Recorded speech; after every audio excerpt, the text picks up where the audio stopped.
Hello everyone, I'm Blake with Beaudry Hometown Insurance, and today I have Sarah from Clear Simple Business, and she is going to be talking to us about business processes today, correct? Yes.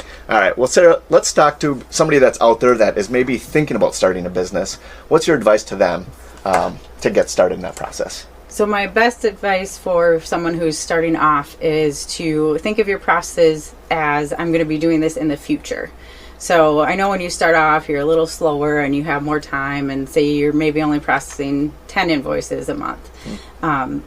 Don't set your processes up for just those 10 invoices. Think of the future when you'll be setting 100, 200 invoices a month. So try and create a process that enables you to be able to do those 100 in a timely manner, so that when you get to that point, you're not completely overwhelmed. So it's not if, it's when. So Yes. plan for the future. Yes, definitely. Perfect. So keep that in mind for all you guys that are starting a business. Think big. Don't think of where you're at currently. So now let's kind of transition to somebody that maybe that's been in business. Maybe they're a one-man shop or just a handful of employees. What kind of things should they be thinking about? Yeah, so I like to talk to growing businesses. So when you're kind of going from that 10 invoices a month to now we have 100, and we're growing fast and we're getting overwhelmed and overworked. And a lot of companies, their first thought is, let's go find this shiny new software and it's going to solve Guilty. all of our problems. He's got about 20, I'm told. It's amazing what you can do with the software that you have. So most organizations have Office 365 or Google Suites and Excel or the Google Sheets or even SharePoint within Office 365 if you're a little bigger and need a little bit more sophistication. Those tools can do a ton for you. So there's a lot of instances where a process has taken people 4 hours to do, and just using Excel, a tool that pretty much everyone has, I've been able to get those processes down to 20 minutes. So just using the tools you already have can have a significant difference.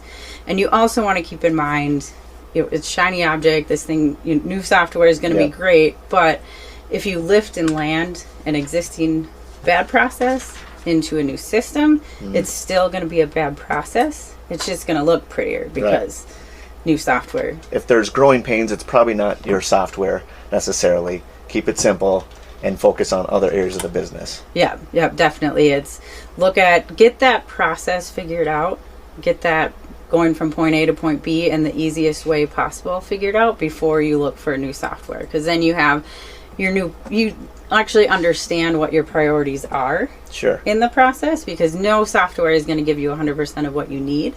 So when you get that process established, you can actually prioritize, okay, we absolutely need X, Y, and Z, and then these other 3 things would be nice to have. Gotcha. Is there symptoms that they can be looking at, or signs that they can say, I am focusing too much on my processes, or what advice could you give to that?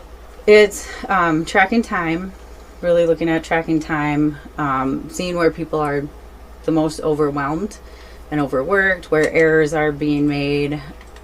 Those are kind of the big telltale signs of, okay, this is where we need to focus on. Although a lot of organizations know that something's broken, but can't figure out even where to start or where the root cause is. And so that's where I come in, and even just having a 2-hour conversation, I can help organizations understand, okay, here's what's actually happening, and here are the biggest pain points, and this is now where we need to drill down. Right. So a lot of it is clarity. Like you said, when you're too close, you don't see it in that same way. You don't see it with that fresh set of eyes. So that's what I'm able to bring to organizations. I like to equate it to like Chipotle. It's a good place to eat. And any of those Subway, any of those restaurants where, you see they have their physical process is in front of you. So it makes sense. Here's our tortillas, our meat, our rice, and it's set up perfectly. And what ends up happening with organizations, so many of us are digital. We can't actually see the physical process. So what happens with that is, unknowingly and not on purpose, but we set up our assembly line in a way where there's tortillas everywhere. The meat's actually at the end, and then there's like strawberries and blueberries and other random stuff that has nothing to do with making a burrito, but that ends up within our process. Right. Thanks you guys for listening today and for tuning into Sarah with, bringing these awesome tips to you. Again, if you know anyone that has a business, or if you yourself, share it with them at the minimum, but definitely reach out to her. I mean, she can help your business grow like crazy. So to all you business owners, you know what we're talking about. You've probably experienced it to some level. So reach out and let Sarah help you. Have a great day. Thanks again, Sarah. Yes, thank you for having me. Yeah.